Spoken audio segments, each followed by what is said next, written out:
Hello everyone. आज हम लोग लाइफ प्रोसेस का जो है लास्ट पार्ट करने वाले हैं और वो है एक्सक्रीशन, है ना। ये लाइफ प्रोसेस का जो है फोर्थ लास्ट पार्ट है, मतलब लाइफ प्रोसेस का फोर्थ पार्ट है ये जो आज हम लोग करने वाले हैं, मैं आपको कराने वाला हूँ। तो देखते हैं कि लाइफ प्रोसेस होता क्या है ना। लाइफ प्रोसेस क्या होता है और ये जो एक्सक्रीशन है वो प्लांट्स में कैसे होता है और एनिमल्स में कैसे होता है, लाइक हमारे ह्यूमन बींग्स में भी कैसे होता है, हम लोग को देखेंगे। तो स्टार्ट करते हैं। अगर मैं बात करूं जैसे कि हमारे पास है, पहले तो डेफिनेशन देख लेते हैं कि एक्सक्रीशन मीन्स व्हाट, है ना। The removal of waste material from the body is known as what, waste excretion, या हम लोग कह सकते हैं the removal of metabolic waste, है ना, वो भी क्या होता है, एक्सक्रीशन होता है। तो यहाँ पे डेफिनेशन अगर हम लोग देखते हैं, द रिमूवल ऑफ, एक मिनट, let me select the pen. हाँ, तो यहाँ पे अगर हम लोग देखें यहाँ पे कि the process of removal of toxic waste, है ना, ये क्या है, टॉक्सिक वेस्ट को रिमूव करने का एक प्रोसेस है from the body of an organism, from the body of an organism is called what, is called excretion. उसको हम लोग एक्सक्रीशन कहते हैं।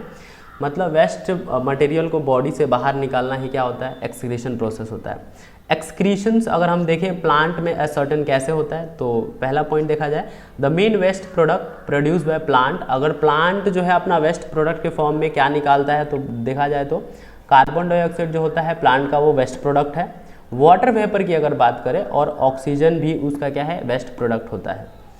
बात करें सेकेंड पॉइंट की, the gaseous of respiration and photosynthesis in plant, that is carbon dioxide, water vapour and oxygen, ये सब भी उसके क्या है, वेस्ट प्रोडक्ट हैं। एंड दे आर रिमूव्ड, वो कैसे रिमूव्ड होता है, and removed through the stomata in leaves, और ये एस्टोमेटा के थ्रू जो है लिव्स के थ्रू रिमूव होता है। एंड लेंटिकल्स, और जो स्टेम में लेंटिकल्स होते हैं, and release to the air, lenticels के थ्रू भी ये ऑक्सीजन और कार्बन डाइऑक्साइड जो है प्लांट से बाहर जाते हैं, और एस्टोमेटा के थ्रू भी जो है बाहर जाते हैं। Third point, the plants also store some of the waste product in their body parts, plant जो है कुछ वेस्ट प्रोडक्ट को अपने बॉडी पार्ट्स में स्टोर करके भी रखता है। And the plants get rid of this waste by shedding of leaves. अब देखो प्लांट जो है अपने वेस्ट मटेरियल को जो स्टोर करके रखता है वो उसको बाहर कैसे निकालता है, जैसे कि plant shading of lives, plant का लिव्स का शेड करना, ये भी एक वेस्ट मटेरियल है। पेलिंग ऑफ बार्क, जो अगर बात पिलिंग ऑफ बार्क की अगर बात करें, तो जो पेड़ के छिलके होते हैं वो कैसे टूट के, मतलब छिलके जो है उसके समय पे क्या है बाहर आ जाते हैं, तो वो पिलिंग ऑफ बार्क कहते हैं। तो वो भी उसका क्या है, एज अ वेस्ट मटेरियल ही ट्रीट किया जाता है। और फेलिंग ऑफ फ्रूट्स, फ्रूट्स का मतलब गिरना, जो फ्रूट्स आते हैं और वो एक समय के बाद गिर जाते हैं, वो भी एक प्लांट का वेस्ट मटेरियल है। प्लांट में से जो गम वगैरह निकलता है, रेजिन्स निकलते हैं, वो भी क्या है, एक वेस्ट मटेरियल होता है, ध्यान रखना है।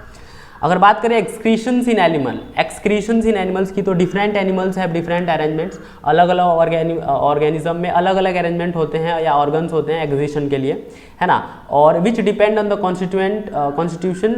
Constitution of the animals. For example, वो टोटली एनिमल्स पे डिपेंड होता है। अगर बात करें अमीबा की बात करें, तो अमीबा में एक्सक्रीशन कैसे होता है, अमीबा जो है अपना waste material, just like carbon dioxide की बात करें, अपना वेस्ट मटेरियल कार्बन डाइऑक्साइड जो उसका होता है वो डिफ्यूजन के थ्रू रिमूव करता है सेल मेम्ब्रेन से, उसके सेल मेम्ब्रेन से डिफ्यूजन के थ्रू अपना वो जो है वेस्ट मटेरियल बाहर करता है। अगला पॉइंट है, अगर नाइट्रोजनियस वेस्ट की बात करें, जैसे अमोनिया कैसे, और पूरा जो एक्सेस वाटर है उसके साथ वो कैसे निकालता है, तो कॉन्ट्रैक्टाइल वैक्यूल से निकालता है ना। किससे निकालता है, कॉन्ट्रैक्टाइल वैक्यूल, मैंने बताया था, जो क्या करता है अपने सेल मेम्ब्रेन को रप्चर कर देता है, उसी के थ्रू जो है बाहर आते हैं। अगर बात करें हम अर्थवर्म की, देखो एज अगर 10th में है तो इतने डिटेल की जरूरत नहीं है, बट मैंने जो पॉइंट्स हैं वो ऐड करवा दिए हैं। इन earthworm the tubular structure called nephridia, earthworm में एक स्ट्रक्चर होता है ट्यूबुलर स्ट्रक्चर जिसको नेफ्रिडिया कहते हैं, है ना। वही क्या होता है, अर्थवर्म का क्या है, एक्सक्रीटरी ऑर्गन्स होता है, हमें ध्यान रखना है। In addition to the nephridia the moist skin of the earthworm also an excretory.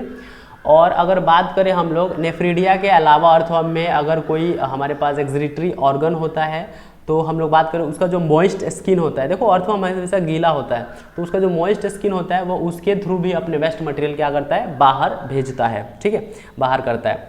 आगे आते हैं, removal of waste products in human body, human beings की अगर बात करें तो ये बड़ा इंपॉर्टेंट है एग्जाम पॉइंट ऑफ व्यू से, तो इसको देखते हैं कि क्या है ये।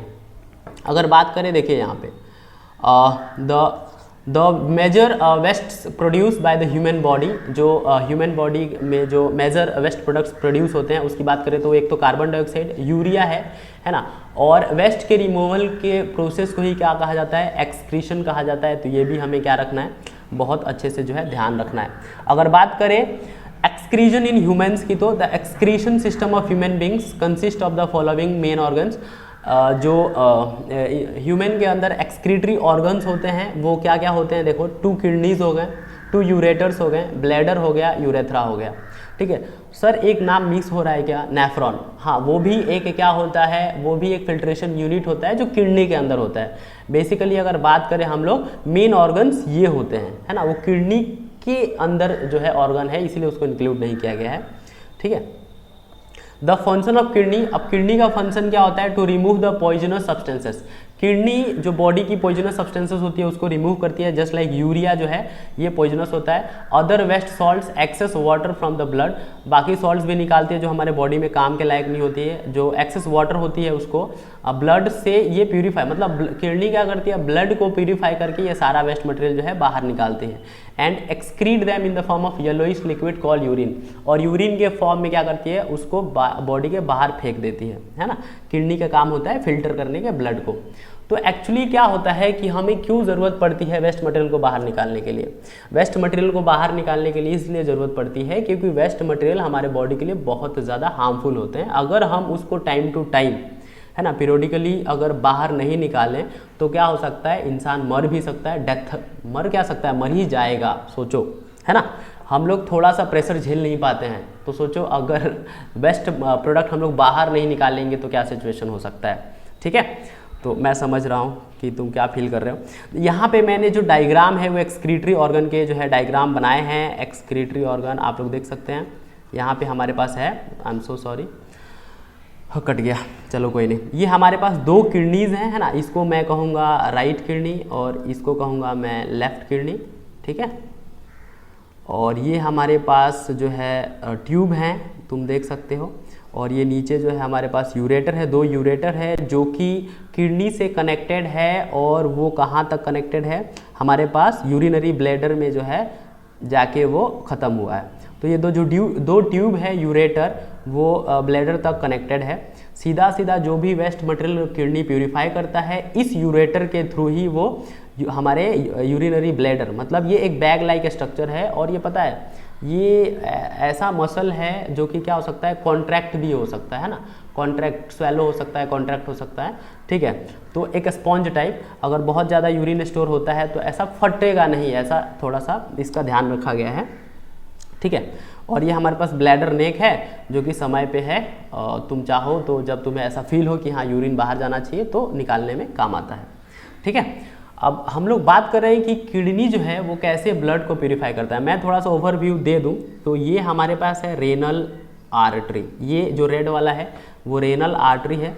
यहाँ से क्या होता है कि ब्लड आता है और किडनी में क्या होता है, जाता है, डिस्ट्रीब्यूट होता है। किडनी में क्या होता है, डिस्ट्रीब्यूट होता है। अब किडनी के अंदर होते हैं बहुत सारे नेफ्रॉन्स। नेफ्रॉन्स क्या करते हैं, इस इम्प्योर ब्लड को क्या करते हैं, प्यूरिफाई करते हैं। और फिर वही ब्लड क्या करते हैं, ये जहाँ से आता है उसको क्या कहते हैं हम लोग, रेनल आर्टरी कहते हैं। क्या कहते हैं, रेनल आर्टरी, है ना। मैंने ये स्ट्रक्चर दिया है और इसको कहते हैं रेनल वेन। जहाँ से ब्लड प्यूरिफाई होकर फिर वापस कहाँ जाएगा, बॉडी में जाएगा, उसको कहेंगे रेनल वेन। ठीक है, तो इस बात का ध्यान रखना है। और जो भी मतलब किडनी में वेस्ट प्रोडक्ट फिल्टर हो जाते हैं वो यूरिनरी ब्लैडर के थ्रू यूरोथ्रा में जाके स्टोर हो जाते हैं। मैं नेफ्रॉन के बारे में बताता हूँ कि किडनी के अंदर जो है ब्लड कैसे प्यूरिफाई करते हैं और ये कौन प्यूरिफाई करता है। तो ये जो एक साधारण सा आपको डायग्राम दिख रहा है, जो कि मुझे नहीं लगता है साधारण है, बहुत ही कॉम्प्लिकेटेड डायग्राम है, तो इसका बड़ा योगदान होता है, इसका बड़ा नहीं पूरा इसका ही योगदान होता है ब्लड को प्यूरिफाई करने का। तो अगर हम लोग बात करें, देखिए मैंने यहाँ पे एक नेफ्रॉन का जो है डायग्राम मैंने ऐड करवाया है। ऐसे हमारे बॉडी में लगभग 1 से 1.5 मिलियन के बीच में ऐसे नेफ्रॉन होते हैं। कितने नेफ्रॉन होते हैं, 1 से 1.5 मिलियन। सर इतनी सी छोटी किडनी में इतना ज़्यादा नेफ्रॉन। एक और मैं बात बता दूं, हमारे पास जो ये किडनी है, राइट वाला किडनी देखो थोड़ा सा नीचे है एज़ कम्पेयर टू लेफ्ट वाले किडनी से।